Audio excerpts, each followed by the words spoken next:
It looks like this is about there. Oh, that bread just smells ridiculous. Always keep one hand dry and one hand working in the wet.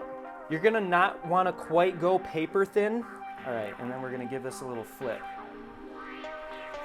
Just like that.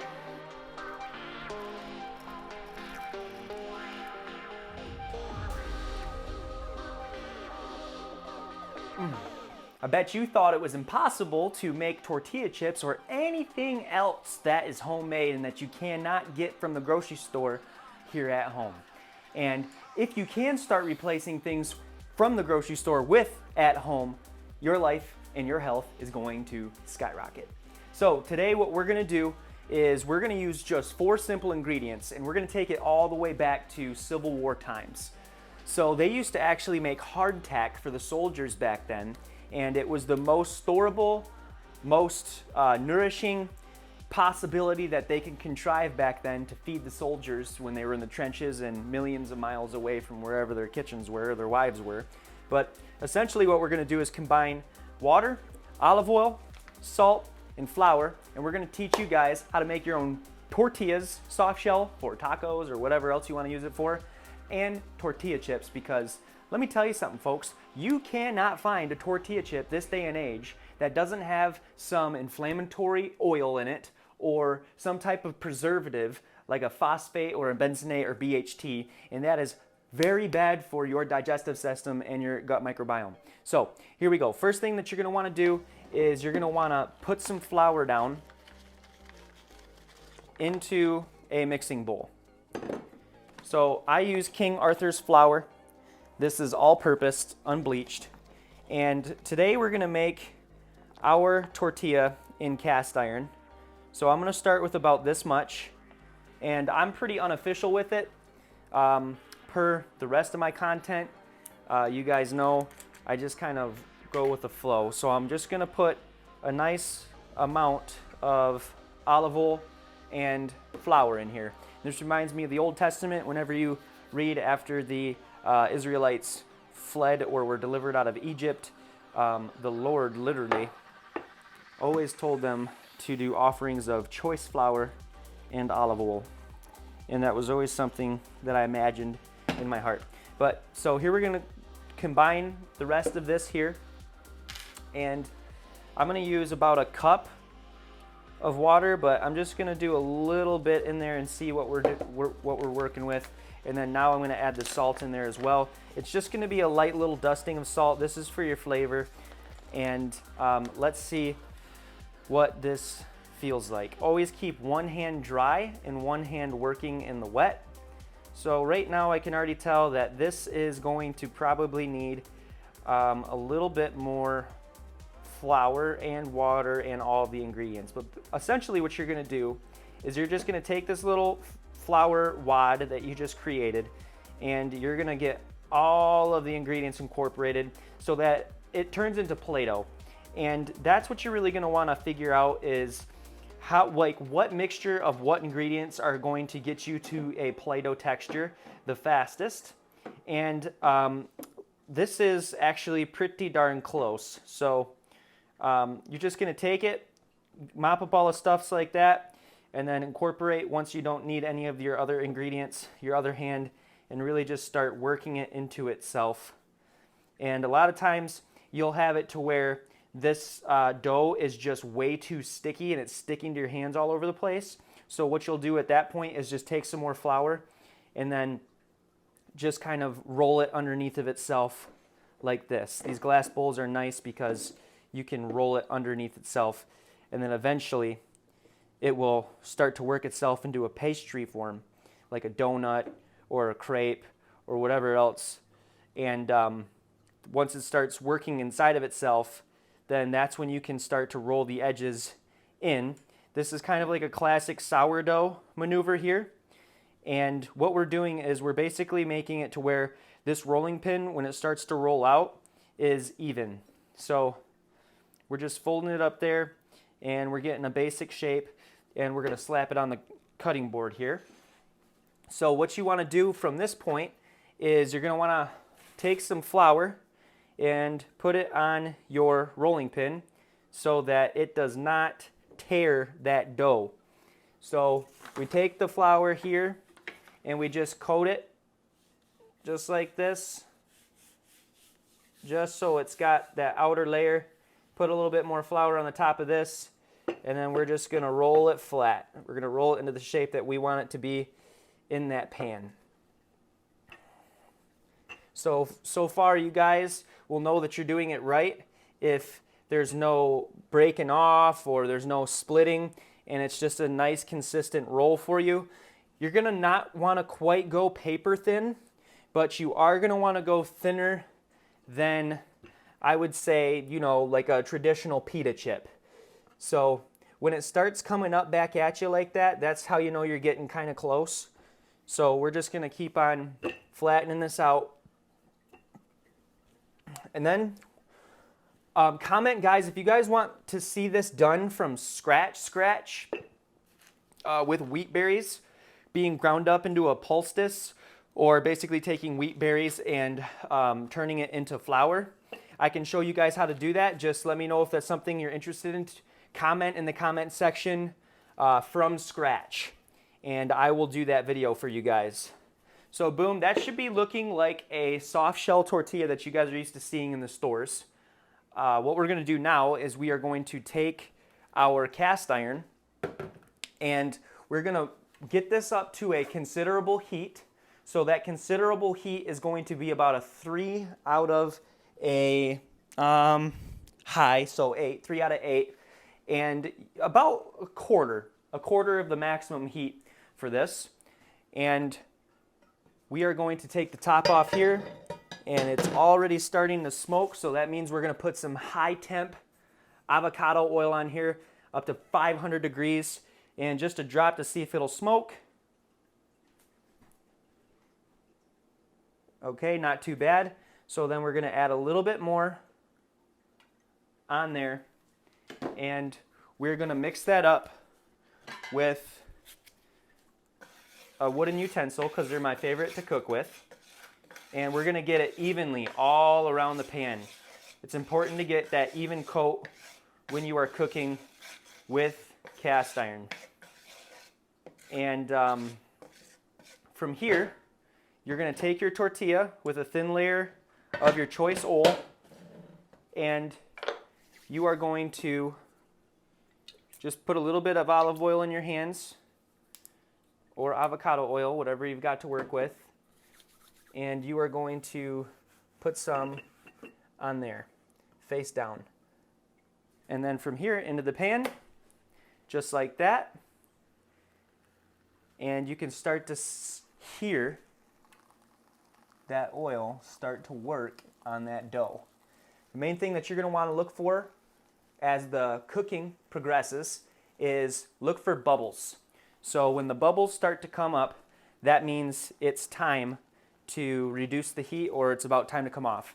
We're going to use some fresh herbs that we grew from our garden. You guys can all check out our gardening content. That's what made us famous on Instagram, TikTok, and all the other apps. And this is some fresh rosemary and some Crimson King basil. And we're going to throw that on top and infuse that with the lid on just for a little while. And as that cooks, I just wanted to encourage all of you to start turning back the skills of old, rediscover the skills of old by turning back the time. You guys fail to realize what your great-great-grandparents did to survive is what we kind of in this generation think is like cool and, you know, new age. Things like the ground being able to refrigerate meats, curing things so that you can turn it into jerky after you just freshly harvested a white-tailed deer. With curing salts, you know, all of these methods that way back when were utilized to literally survive. Gardening in the 1960s, over 80% of America had a backyard garden, and they went to the market to supplement that. In 2020, less than 1% of America has a garden, and they actually go out to the market for everything and hardly supplement at all with what they've been able to cultivate with their hands. So just really use this as inspiration, guys. There's people, family and friends that I have in my own family you know, there's a way for you to take whatever you buy at the big box stores and take little boxes out of the big box stores full of those chemicals and pesticides and additives and preservatives and all of the things that are literally designed to crush your gut microbiome and wreak havoc on all of your biological cellular systems. Guys, we weren't supposed to live life consuming all of these forever chemicals. And the more that you can grow it your own and develop your own products that you and your family enjoy, like bread. Oh, I heard a little crack. Let's check on that in just a second. The more self-sufficient and less dependent you can be on the corporate power structure, which is the best way to fight back with all of the crap that we have to deal with this day and age. So here we go. We're going to lift up this top, and we're going to see a big bubble there.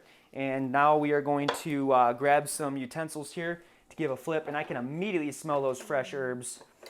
My goodness, that smells magnificent. All right. So now we're going to go in with the double spatula because the tortilla just told me that it is not liking the spatula.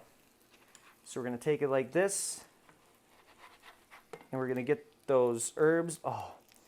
Oh my goodness. Smell that, Jessica. So good. All right, and then we're going to give this a little flip. Just like that. So there we go. On to the other side. We're going to do a little texture test real quick. You guys hear that scrape? Oh yeah, that's going to be a good tortilla. For you to make a steak and cheese burrito, for you to make tacos, for you to make tortilla chips, to try, you know, some fresh late caught trout, salmon dip, whatever your little heart fancies. It's a powerful, powerful recipe to keep in the kitchen for whatever it is that you, I mean, it makes a good appetizer. Just add a little bit of olive oil and a little bit of roasted tomatoes and some basil, and boom, you've got a nice little bruschetta base. There's literally endless amount of things that you guys can utilize once you master the art of bread, tortilla, chips, whatever it is that you want. So this is something I'm super pumped about. Like I said, guys, there is certified organic, non-GMO, heirloom wheat berries that you can grind up and really get even more from scratch on the description down below. I also have gardening tutorials where you can get those herbs fresh every single week on your kitchen counter. It's called our kitchen counter garden, and we are truly changing the world here at Growing Fruition, teaching all of my generation and anybody else that'll listen how to be more self-sufficient and less dependent on the corporate power structure by getting it out of their own homes. And for the people that are fortunate that have the ability to garden outside, that's even better. We can take you guys up to the next level. But for all of the people without any space that are living in apartments out in New York on high rises or whatever the case may be, where you literally don't have any space, there's still an answer for you. You can still do these types of things. And that answer is the kitchen counter garden. All you need is about this much space, and boom, you can have nutrient dense food all year round. So let's check this out one more time. So it looks like this is about there. Oh, that bread just smells ridiculous. We have another bubble forming here. These are the signature bubble formations that you find in homemade tortillas, pitas, even the colorations that you see at the grocery store with the artificially made or genetically modified made tortillas. These bubbles are what happens when that heat rises through that dough that we made, and all of that air, because heat rises, has to go somewhere. That's telling you that it's getting a thorough cook. And these aromatics are just overwhelming. Alrighty, so I think we're almost about there. This is kind of like an elephant ear consistency. So we're going to let this cook for just a little while longer. So here at Growing Fruition, we are really big on seed saving. These are already certified organic, non-GMO heirloom seeds. They are also generational farming seeds, so their history can be backdated as far back as 4 or 5 generations. We know that these are not genetically modified. We know that these are God-made seeds. And what I mean when I say that is there's some seeds that were created, and those are natural seeds that are what we know as fruits and vegetables. And then along in the 1960s and 70s, the powers that be started to monetize that system of seeds by genetically modifying them and pretty much altering their genetic code and sequencing and structures so that those seeds would lose the ability to reproduce during pollination, thus taking the ability for those seeds to experience the miracle of multiplicity, essentially one sunflower seed growing a big tall stalk of a sunflower head, and then that sunflower head containing hundreds of sunflower seeds. One seed made hundreds of seeds. That's multiplicity, eliminating that ability. And the intention is to completely cut off civilization from being able to manufacture their own seed supplies. Seed supplies are how generational farmers, or how literally everybody, when we became civilized through the agricultural revolution, existed and was able to sustain themselves.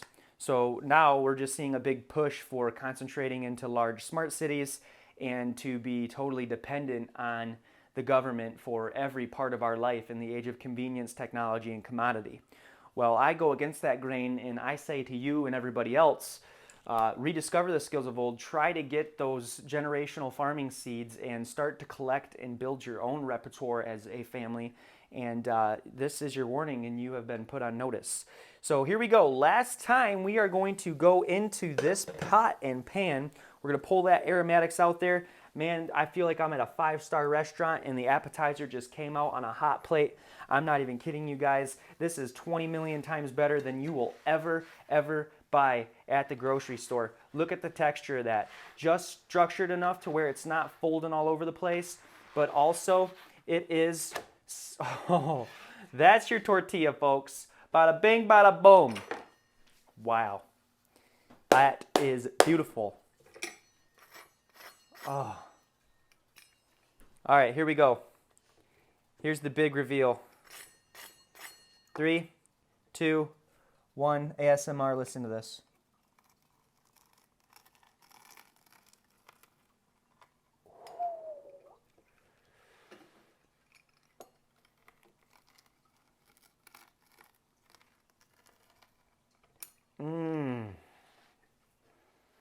Talking about tortilla chips, boy.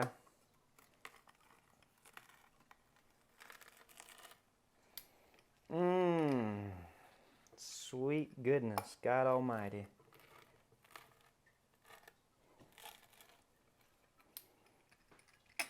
I mean, folks, if that ain't a tortilla chip, I don't know what is.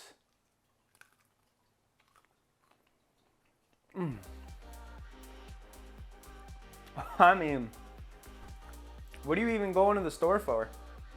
This took maybe 15 minutes. I mean, that is perfect. That is absolutely perfect. I wouldn't want anything else. Give me some salsa. Give me some fresh salmon dip. Get me some hummus. I mean, the possibilities are endless. So, cheers from me to you. The best herb-infused tortilla chip flatbread pita roll that came off of cast iron. Best thing you've ever seen. Hallelujah. Boy, howdy. Growing your fruits, and God bless you.